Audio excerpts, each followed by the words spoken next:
आजकल आपने देखा होगा एक रोग सबसे ज्यादा बढ़ रहा है, मनोरोग, मानसिक रोग, डिप्रेशन, एंजाइटी, स्ट्रेस। ये मनोरोग ठीक कैसे होगा? बोले साइकेट्रिस्ट के पास जाओ। साइकेट्रिस्ट आपको क्या करेगा? ज्यादा से ज्यादा क्या करता है साइकेट्रिस्ट? मनोवैज्ञानिक आपको एक नींद की दवाई दे देता है ताकि आपका ये जो मन जो राजधानी एक्सप्रेस की तरह भागता रहता है ये थोड़ा सा शांत हो जाए, नींद आ जाए। लेकिन नींद खत्म होने के बाद फिर क्या? फिर से वही चिंताएं आ जाएंगी। तो उस मन को अगर जड़ से कोई ठीक कर सकता है तो वो श्रीमद् भागवत जी, वो भगवान का सत्संग है। मन मूल से अगर बीमारी को ठीक करना है, दवाइयां सिर्फ शरीर को ठीक कर सकती हैं, मन को नहीं, बुद्धि को, चित्त को नहीं, हमारी मानसिक अवस्था को नहीं। मानसिक अवस्था को भगवान की कथा ठीक करती है। विचारों को बदलने का काम भगवत कथा करती है, सत्संग करता है। ये सत्संग हमें सिखाता है कि बहुत दौड़ लिए, जीवन भर दौड़ ही तो रहे। बताइए, कोई पैसे की दौड़ में दौड़ रहा है, कोई कमाने की दौड़ में दौड़ रहा है, कोई नाम कमाने की दौड़ में दौड़ रहा है। पैसों की भूख क्या लगी कि कमाने निकल गए। किसी शायर ने कहा है, पैसों की भूख क्या लगी कमाने निकल गए, और जब तक पैसे कमाए तब तक हमारे जमाने निकल गए। जब तक धन इकट्ठा हुआ ना तब तक समय निकल गए। जब तक भगवान ने 2 मंजिल 3 मंजिल का घर बनाया तब तक घुटनों ने साथ देना बंद कर दिया। अब चढ़ो तीसरी मंजिल पे, कैसे चढ़ो? जब तक पैसे कमाए हमारे जमाने निकल गए। बच्चों के साथ बैठने की फुर्सत नहीं मिली, और जब फुर्सत मिली तो बच्चे कमाने निकल गए। जब तक हमें फुर्सत मिलती है, जब तक हमें समय मिलता है, तब तक उनका जीवन शुरू हो जाता है, वो अपनी कमाई में लग जाए। बस इसी भाग दौड़ में जीवन सब दौड़ रहे हैं। और आपकी पास ही वाला जो बड़ा अद्भुत नगर है ना, माया नगरी, इसमें तो कहा जाता है यहाँ 24 घंटे जिंदगी थमती नहीं, रुकती नहीं। हर आदमी दौड़ रहा है, कोई कमाने के लिए, कोई भोजन रोटी कमाने के लिए दौड़ रहा है, कोई रोटी पचाने के लिए दौड़ रहा है। दौड़ सभी रहे। पहले कमाएंगे ताकि अच्छे से अच्छा 5 स्टार में खा सके, और फिर खा खा के जब शरीर बढ़ता है फिर उसको पचाने के लिए फिर डॉक्टर कहता है भागो। अच्छा बड़े से बड़ा सेठ मर्सिडीज ला करके ना, वहाँ क्या बोलते हैं उसको, कौन सी ड्राइव है वो, वहीं वॉकिंग होती है ना सुबह सुबह, हाँ, तो वहीं जाकर मरीन ड्राइव, तो वहाँ जाकर के मर्सिडीज लगाएगा कोने में और फिर भागेगा पैदल पैदल। ये हमारी यहाँ है।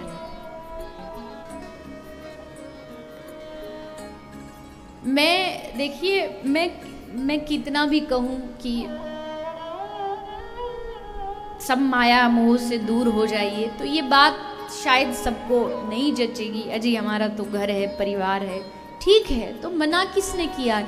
मुझे एक जगह ग्रंथ में या किसी महापुरुष के मुख से बता दो जो ये कह रहा हो कि कर्म नहीं करना चाहिए।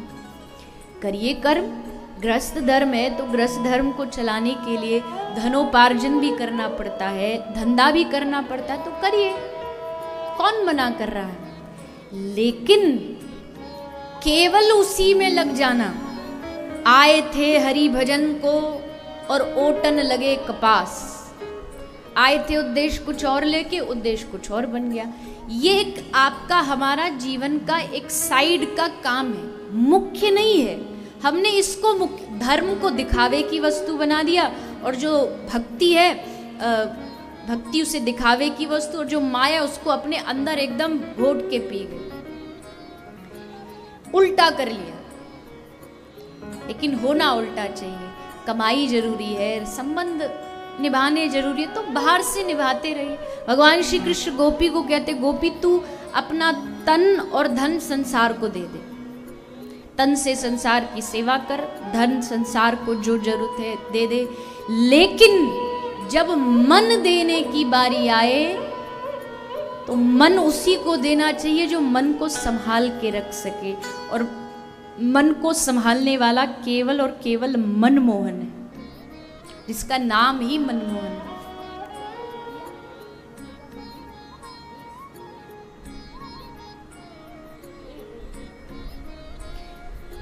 भगवान कहते मन जब देने की बारी आए तो संसार को मत देना, मन मुझे देना। संसार को दोगे तो संसार वाले जैसे केला खा के छिलका फेंक देते हैं ना, वैसे हमारा उपयोग करके हमें स्वार्थवश फेंक दिया जाए। मन हमेशा भगवान को दीजिए। इसीलिए भले कोई कर्म करिए, भले नौकरी कर रहे नौकरी करिए, धंधा कर रहे धंधा करिए, पैसा कमा रहे पैसा भी आवश्यक है। मैं कैसे कह दूं कि पैसा जरूरी नहीं, अगर ये माइक में बोल रही हूँ तो ये भी पैसों से ही आया है, लेकिन कितना जरूरी है वो महत्वपूर्ण है, वो आवश्यक है। उसके आड़ में कहीं हम अपने जीवन का मूल उद्देश्य ना भूल जाएं। और मूल उद्देश्य क्या है? मूल उद्देश्य है, हे नाथ मैं सब कुछ भूलूं मगर ये ना भूलूं कि तुम मेरे क्या हो और मैं तुम्हारा क्या। भगवान से रोज कहते रहिए। देखो स्कूल में भी पढ़ाया जाता है, एक ही पाठ को जब आप डेली बोलेंगे ना तो वो एकदम आपके दिमाग में बैठ जाएगा।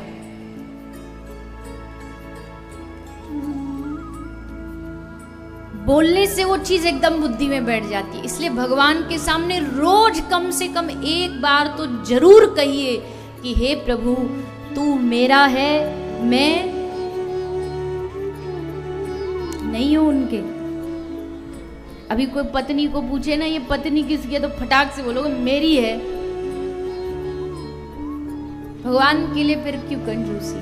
हे नाथ तू मेरा है मैं तेरा, हे नाथ तू मेरा है मैं तेरा। बस ये बात अपनी बुद्धि में रोज बिठाइए। इस बुद्धि पे जब बार बार एक ही चोट पड़ेगी कि मैं आपका हूं मैं आपका हूं, तो धीरे धीरे इस बुद्धि को भी समझ आ जाएगा कि भैया अब ये मानेगा नहीं, ये ठान चुका है कि मैं उसका हूं मैं उनका। और सचमुच यकीन मानिए जितना दुलार जितना प्रेम श्री ठाकुर जी हमसे करते ना दुनिया में कोई नहीं करता, कोई नहीं करता।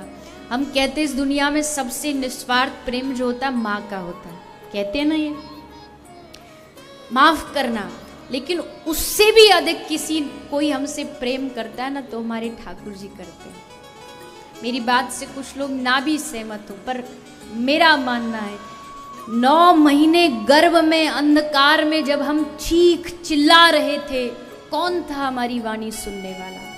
कौन सुन रहा था हमारी आवाज? जठराग्नि चारों तरफ से जलाती है, उस समय जीव एकमात्र भगवान को पुकारता है। गर्भ में खाने का ध्यान, हमारी श्वास का ध्यान कौन रखता है? परमात्मा रखता है, केवल प्रभु रखता है। जिसने इतनी कृपा की।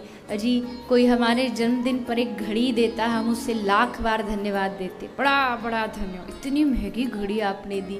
लेकिन उस घड़ी को जिस हाथ पर हम बांधते हैं, उस हाथ देने वाले को हमने कितनी बार धन्यवाद दिया, कितनी बार बोला कि हे प्रभु।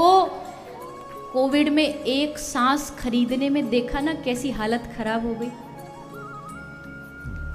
क्या उसको बोलते वो ऑक्सीजन सिलेंडर जो मिलता, कंसंट्रेटर्स ऑक्सीजन सिलेंडर, उसको पाने के लिए कैसी मारा मारी बीती। एक सांस एक श्वास।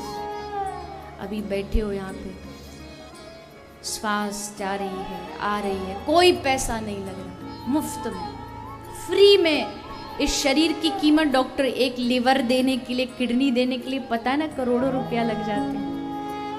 1 रुपया नहीं लिया उस परमात्मा ने हमसे, शरीर दे दिया, वाणी दे दी, बोलने का अधिकार दे दिया, हम खा पा रहे हैं, हम बोल पा रहे हैं, हम चल पा रहे हैं। कितनी बड़ी कृपा है उसकी हम पर। फिर भी अगर हम उसे भूल जाएं, नहीं। रोज मन को याद दिलाइए, बाकी सब रिश्ते तेरे बाद में बने हैं, पहला रिश्ता तेरा उससे है, पहला संबंध उससे है। इसलिए हे नाथ तू मेरा है पीछे वाले भी कहे ना तू मेरा है मैं तेरा।